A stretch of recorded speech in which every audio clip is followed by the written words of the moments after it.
Hello, everyone. So here with Tatum Neufield today. Tatum, you want to quickly introduce yourself? Yeah, absolutely. Hi, my name is Tatum Neufield with Mortgage Tailors here in the Edmonton area. I've been a mortgage broker for around 3.5 years now. So if you have any questions, you know where to find me on social. Jakie will definitely put all my information if you have any questions. I do. I've had we covered a couple of videos here talking a little bit about kind of what's going on in the, I guess, the real estate market right now as of June 2022.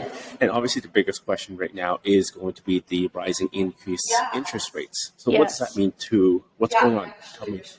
So a few things have been happening. So since January, we've seen a pretty steady increase in both fixed and variable rates, but more so on the fixed side. So before I can kind of talk about what's been happening, I think it's important first to understand what kind of affects fixed and variable rate mortgages. So how it's controlled. So fixed rate mortgages are primarily based on bond yields. So the Government of Canada 5-year bond yields, and typically when those increase, fixed rates do as well. And then fixed rates are typically always higher than variable because they kind of factor in a premium for having that fixed and stability and security of that fixed rate payment. Whereas variable rate mortgages are based on the Bank of Canada's overnight rate. So this is the rate, the Bank of Canada uses to influence the prime rate, which is what lenders use for variable rate mortgages, lines of credit, and student loans. So now that we kind of understand that, fixed rates, like I said, have been increasing since, around January pretty steadily, and they're now well over 4%, pushing 5% right now for a lot of them. Variable rate mortgages, the spread between them are still really strong, but we've seen around, I think it's 1.25% increase to prime rate this year so far. So we have seen an increase with that.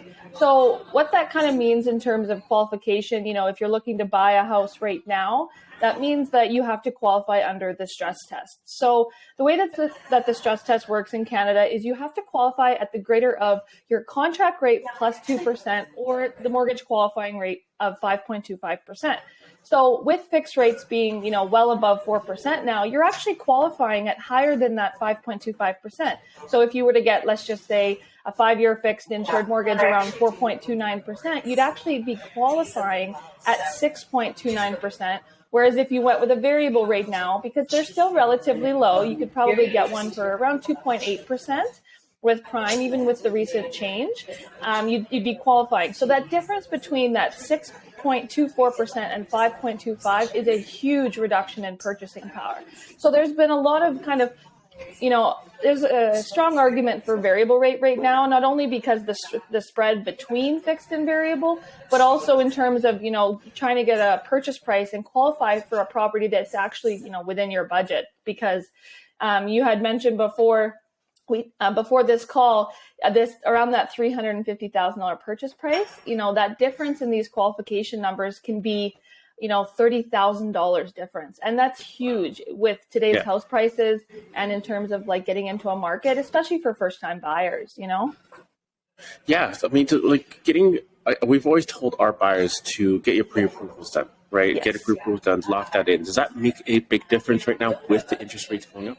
It does, yeah. So when you're in a rising rate environment, it's really important to get that pre-approval as soon as possible whenever you're thinking about buying, because then we can hold that interest rate for 120 days. And now this 120-day period is very important because during that time, you have to go shopping and then write an offer, have it accepted, and take possession all by that time. So let's say you don't find a property within that time, or your possession date goes outside of those 120 days, you're now subject to new rates after that time, which means that if interest rates have increased within that period of time, there's a potential that you may not qualify for the same purchase price that you initially did when you first got pre-approved.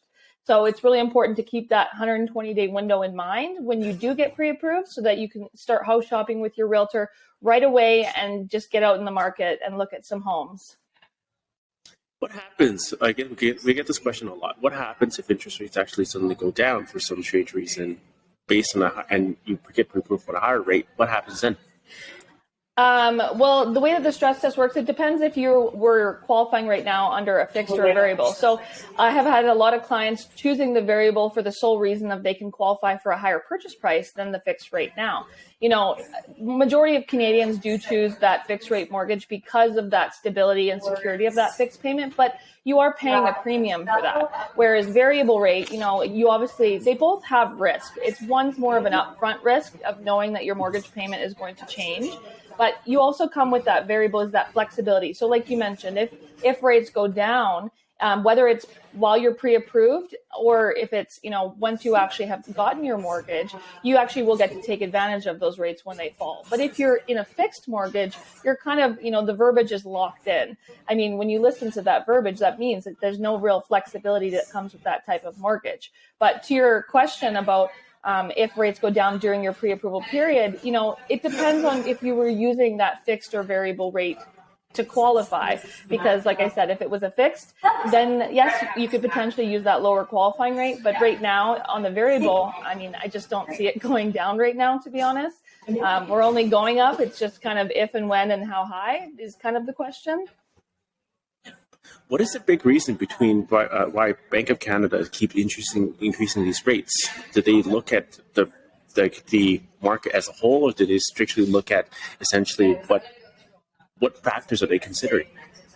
The most important one that they're trying to focus on is getting a handle on inflation. So inflation's sitting at, I think, 6.8% right now, which is very high.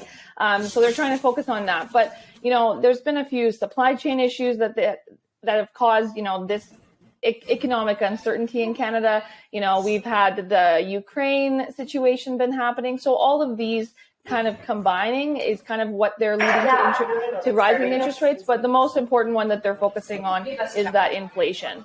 But they have to be careful when it comes to increasing interest rates too fast, because realistically, a lot of consumers out here don't know that, right now where we're at in terms of the variable rate is basically where we were pre-pandemic. Prime was 3.95% a few years ago, which is exactly, what it was.